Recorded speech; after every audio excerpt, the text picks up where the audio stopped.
Hello, and we're back. Workplace Wizards episode number 47. And today we're going to talk about the meaning.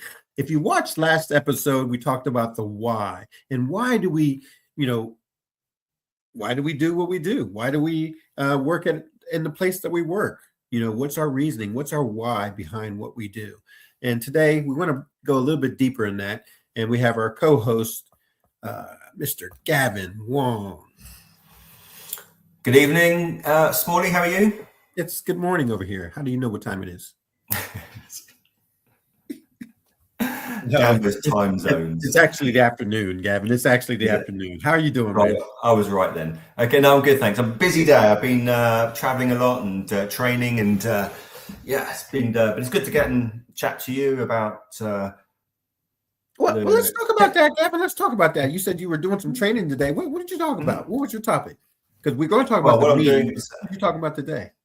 Yeah, we talked a little bit about what we're going to talk about today, actually, because one of the things that we talk about, and this is for law enforcement staff, actually, is about why people join law enforcement. Mm-hmm. And we kind of touched on that our last video or blog, and what drives us to do what we do. But from a leadership perspective, that's really important to understand what motivates your staff, because in order to lead them and to give them the right direction and to be able to motivate them correctly, you really got to understand what their drive is. And that's normally initiated by the meaning for them. And that's what I thought would be a good thing to talk about today. So when you talk about the meaning, you're talking about their personality style? Well, it could be a variety of things. So we talked very more generically last week about maybe our why. Why do we do training? Why were we in law enforcement? And when people join most organizations, they normally join for a specific reason. Okay? Right. People join law enforcement because they generally want to protect the society or give something back to society. Someone might want to join a big company like Nike or Apple because they have an affiliation with the brand, and that's very strong in them. So they want to be part of that. Some people might want to join a specific company because they're driven by money. Maybe there's just good opportunities in sales to make money, and that's what drives them to join the company. But often there's a disconnect between why you join and the meaning that you give yourself for joining, and actually what happens when you get there. Okay, because sometimes things aren't always quite as you see, or over time you forget why you joined. You forget what drove you to join that company because you see it from a slightly different perspective. And if we can remind people sometimes about the reason they chose those companies or organizations, we might just help them re-energize themselves and build up their commitment again if they ever dip. Because fundamentally, the why is a good driver for why we do things. Right. And then within that, there'll be certain tasks or things they do on a daily basis where there'll be slightly different meaning for them. Okay, so they've got this overall arching why they've joined that company, but certain tasks or responsibilities might be driven by other things in their life which are going on. And the reason this is important, because this links back to our, when we speak a lot about emotional intelligence and understanding our staff, and you can't really understand their meaning until you get to know them. Right. Okay. So getting to know your staff is a big portion of emotional intelligence in the social awareness, where you not only know your staff, but know how to read the room. So you want to talk a little bit about that?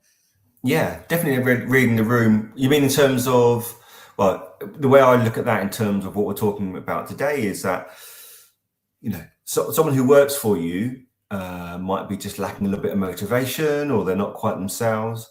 And you might just need to understand what is driving that. And it could be a number of things. And we often will make assumptions about people, but if you really understand your staff, understand what their values are, what's going on in their life, it might help you identify that a little bit better. And therefore you can support them better and help them achieve what you want them to achieve. But you've got to really understand, you've got to have those relationships in the first place in order to be able to really know your staff well. Okay. What about when a lot of times people misinterpret like personality styles? Because let's say, for instance, I'm a D and you would always treat me like a D or try to motivate me like a D. But what if I was in a different mood because of another circumstance, like my pet dog just died? Mm-hmm. Am I still coming into the office with that D personality style? No, and I think what we've got to understand about personality styles is they're a guide, aren't they? They tend to show preferences. So generally, most of the time, you'll be a big D, won't you? Okay, you're a bit of a dominant person. You like your results, but it doesn't mean that you don't show other areas or other characteristics. Okay, and so we constantly flip around. And actually, if your pet had died, how would I know that? Unless I speak to you, or you feel safe to tell me about your pets, or like, because some of you might have somebody who says, well, I'm not telling my boss because they'll laugh at me, or they won't understand why that dog was important to me. Because for some people, I remember, I might have a dog now, so I have a different perspective of it. But I remember many years ago, someone was telling me how upset they were when their cat died and they couldn't go to work. And I'm trying to empathize, going, oh my God, that's terrible. In my head, I'm thinking, it's a cat. What is going on? See, now that's a deep personality style. Actually, now, having the perspective of having owned a pet now, I understand it differently. Okay, right. But someone might, if fortunately they were able to tell me that, but they might have realized what I was like and not want to talk to me at all. So I wouldn't have supported in the right way. So, we make assumptions and we look at things from our own eyes, don't we? Mm-hmm. And there's many different perspectives. I would say in that same circumstance, Gavin, I've been guilty as well. I've been, people would say, it's just a dog, or it's like another one. One of my best friends lost her pet bird, and I didn't understand how much pain and suffering she was going through until I had a pet bird that I bought because of her bird. So I ended up buying a pet bird and called him Prince.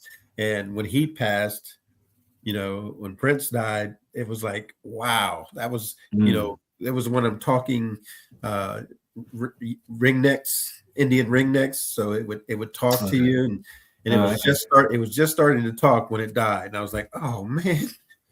But yeah, I see what you're saying, and I've been there too. But beforehand, like growing up, I could care less. I didn't have that feeling. And why is that? And that's because it's just our own experiences inform our views and our values, don't they?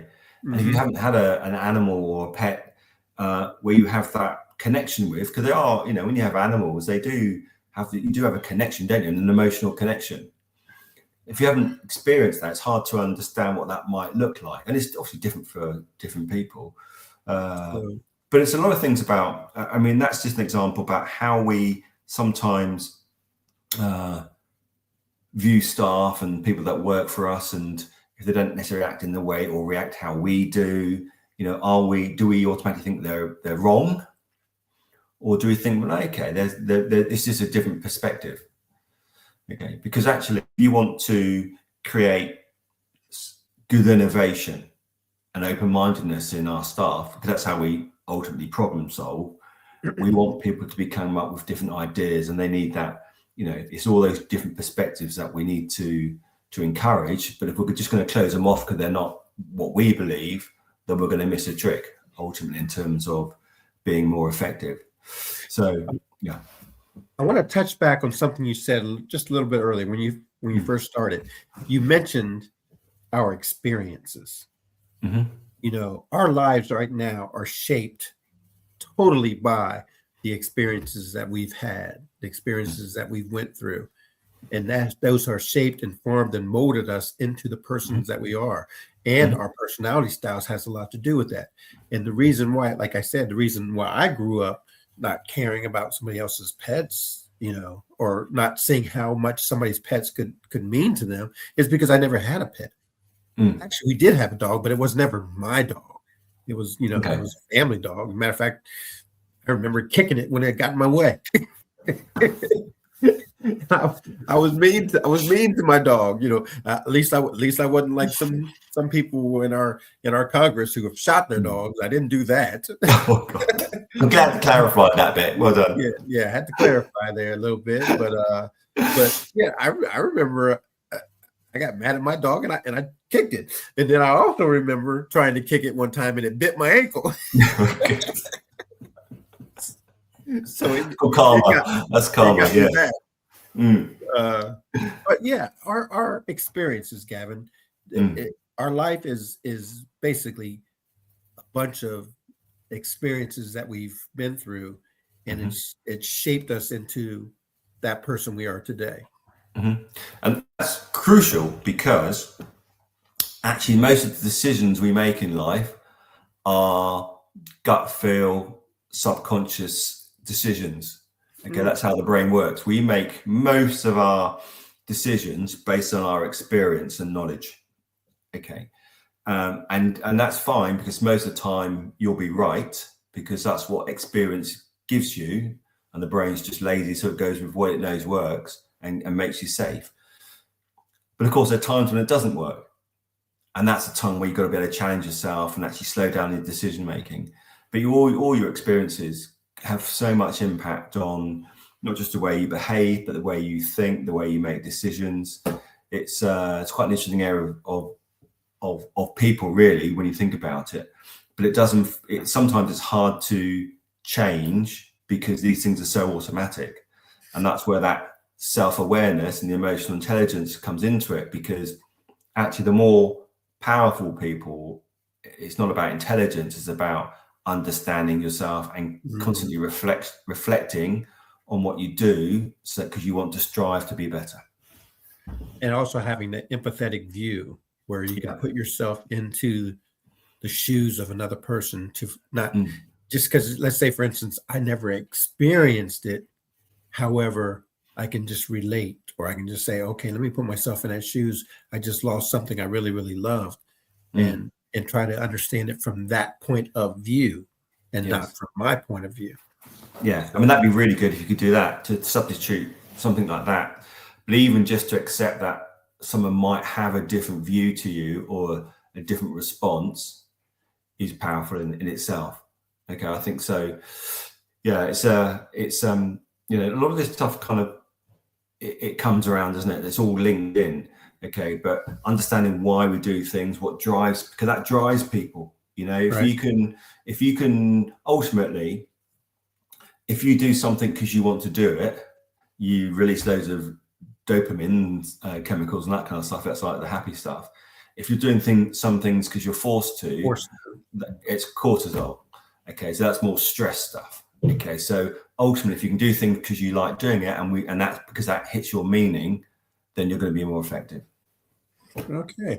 Well, Gavin, with that, we're going to call this a close, and we're going to end this Workplace Wizards number 47. And like we said, we want you guys to follow us and join in with us, because we're going to have some open sessions. We're going to have Zoom meetings and courses I'm going to be training. So definitely get on that, get on board with us and learn about emotional intelligence, our human behavior styles, our critical communications. And one thing Gavin talked about just now was conscious and unconscious bias, or not bias, but unconscious. What did you say, Gavin? You said your subconscious. Subconscious, yeah. Talked about your subconscious.